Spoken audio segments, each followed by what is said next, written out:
নমস্কার বন্ধুরা, আজকের এই এপিসোডে আমরা আজ আলোচনা করব 2024 সালে কৌশিকী অমাবস্যা কবে পড়েছে। এই অমাবস্যা তিথি চলাকালীন সময় কি কি করা যাবে, কি কি করা যাবে না তা আমরা জানবো সবার মঙ্গলের জন্য, এবং আরো জানবো কেন এই অমাবস্যা কৌশিকী নামকরণ হলো, এর মাহাত্ম্য কি, এবং সবার শেষে জানবো এই কৌশিকী অমাবস্যায় কিভাবে মায়ের আরাধনা বা পূজা করলে মায়ের বিশেষ কৃপা লাভ হবে, যাতে সংসারের সব দুঃখ যন্ত্রণা দূর হয়ে যায়। তাই সবকিছু জানতে ভিডিওটি স্কিপ না করে শেষ পর্যন্ত আমাদের সাথেই থাকুন। আমরা সবসময় চেষ্টা করি সনাতন ধর্মের সঠিক সব তথ্য আপনাদের কাছে পৌঁছে দিতে, তাই সনাতন বিধি চ্যানেলটি সাবস্ক্রাইব করে আমাদের পাশে থাকুন। আর যারা সাবস্ক্রাইব করেছেন আপনাদেরকে অসংখ্য ধন্যবাদ। আপনি যদি এদিন অমাবস্যার ব্রত বা উপবাস থাকতে চান তাহলে সোমবার তা পালন করবেন। ব্রত বা উপবাস করার সঠিক পদ্ধতি হচ্ছে ওই দিন প্রাতে ঘুম থেকে উঠে স্নান সেরে সূর্যদেবকে জল নিবেদন করবেন এবং সূর্যদেবকে প্রণাম মন্ত্র জপ করবেন।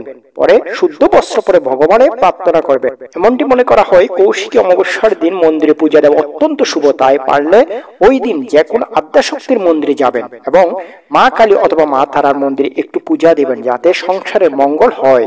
শাস্ত্র মতে কৌশিকী অমাবস্যা অন্য অমাবস্যা থেকে অনেকটাই আলাদা। তন্ত্র মতে যারা দেবীর আরাধনা করেন তাদের জন্য এই রাতের বিশেষ মাহাত্ম্য রয়েছে। জ্যোতিষশাস্ত্র বলছেন কৌশিকী অমাবস্যায় সংযম পালন করা খুবই জরুরি, তাই এই দিন উপবাস পালন করতে পারলে খুবই ভালো। মায়ের পূজার উপযুক্ত সময় হচ্ছে মধ্যরাত্রে, আর যদি মধ্যরাত্রে করতে সক্ষম না হয় তাহলে অবশ্যই সন্ধ্যার পর মায়ের পূজা করা প্রয়োজন। মায়ের যে কোনো মন্দিরে অথবা আপনি আপনার নিজের বাড়িতে বসে যদি মায়ের কোনো মূর্তি অথবা ছবি থাকে তার সামনে বসে এই পূজা কাজ সম্পন্ন করতে পারবে। কৌশিকী অমাবস্যা অন্য সব অমাবস্যা থেকে অনেকটা আলাদা। শাস্ত্র মতে ভাদ্র মাসের এই অমাবস্যা তিথিটি খুবই গুরুত্বপূর্ণ ভূমিকা পালন করে, কারণ অনেক কঠিন ও গুপ্ত সাধনা এই দিনে পালন করলে আশানুরূপ ফল লাভ করা যায়। তাই এই অমাবস্যাকে সাধনার অন্যতম গুরুত্বপূর্ণ দিন হিসেবে গণ্য করা হয়। এখন আমরা দেখব 2024 সালে কখন পালিত হচ্ছে কৌশিকী অমাবস্যা। আসছে 16ই ভাদ্র 1431 বাংলা, 2রা সেপ্টেম্বর 2024 ইংরেজি সোমবার পালিত হবে কৌশিকী অমাবস্যা। তবে অমাবস্যা তিথি শুরু হচ্ছে 15ই ভাদ্র 1431 বাংলা, 1লা সেপ্টেম্বর 2024 ইংরেজি রবিবার। শেষ রাত্রি 5টা 7 মিনিট থেকে শুরু হবে অমাবস্যা, এবং অমাবস্যা তিথি শেষ হবে 17ই ভাদ্র 1431 বাংলা, 3রা সেপ্টেম্বর 2024 ইংরেজি মঙ্গলবার সকাল 6টা 31 মিনিটে, অর্থাৎ সোমবার সারাদিন রাত্রি অমাবস্যা তিথি। তাই সোমবার হবে মায়ের বিশেষ পূজা। ভাদ্র মাসের অমাবস্যা তিথি কৌশিকী অমাবস্যা নামে পরিচিত। তারাপীঠে এদিন মা তারার বিশেষ পূজার আয়োজন করা হয়। কৌশিকী অমাবস্যা প্রতি বছর এই দিনে দেশের বিভিন্ন শক্তিপীঠে ভক্তদের ভিড় লেগেই থাকে। বিশ্বাস করা হয় যে এই দিন দেবী মায়ের কাছে প্রার্থনা করলে খালি হাতে ফেরান না। শ্রী শ্রী চণ্ডীতে বর্ণিত মহা সরস্বতী দেবীর কাহিনীতে বলা হয়েছে যে এক সময় শম্ভু ও নিঃশম্ভু কঠোর সাধন করে ব্রহ্মাকে খুশি করেছিলেন। তিনি তাদের বর দিয়েছিলেন কোন পুরুষ তাদেরকে হত্যা করতে পারবে না, বয়সের একজন অযোনি মহিলাই তাদের হত্যা করতে পারে। অর্থাৎ যে নারী মাতৃগর্ভ থেকে জন্ম নেয়নি তার হাতে মৃত্যু হবে এই দুই রাক্ষস ভাইয়ের।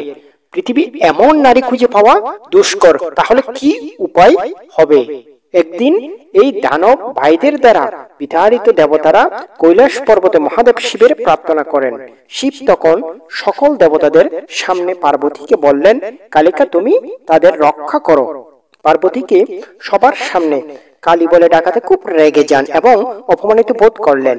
পরে সে মানস সরোবরের ধারে কঠিন তপস্যায় রত হলেন এবং তপস্যান্তে শীতল মানস সরোবরের জলে স্নান করে শরীরের সমস্ত কালিমা ত্যাগ করে পূর্ণিমা রং ধারণ করলেন, এবং পরিত্যক্ত সেই কালো কণা থেকে এক সুন্দরী কালো দেবীর জন্ম হলো। ইনি দেবী কৌশিকী নামে পরিচিত হলেন।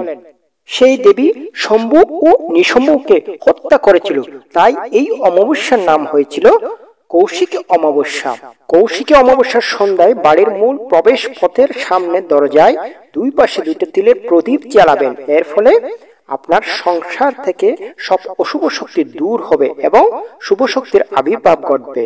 এবং আপনার বাড়ির চারপাশ এবং ঘরের ভিতর অবশ্যই পরিষ্কার পরিচ্ছন্নতা বজায় রাখবেন, যাতে মা লক্ষ্মীর আশীর্বাদ বজায় থাকে। অমাবস্যা চলাকালীন সময় কোনো ক্ষৌর কাজ করবেন না এবং বাড়িতে একো থালা রাখবেন না। শিখে অমাবস্যায় মা তারার পায়ে রক্ত জবা ফুল অথবা লাল সিঁদুর নিবেদন করে ভক্তি করে মায়ের কাছে প্রার্থনা করুন।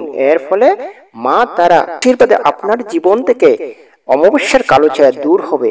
পরিবারে সুখ ও শান্তি বজায় থাকবে মায়ের আশীর্বাদে। ভিডিওটি ভালো লাগলে শেয়ার করে সনাতন ধর্মে প্রচার করুন। ধন্যবাদ।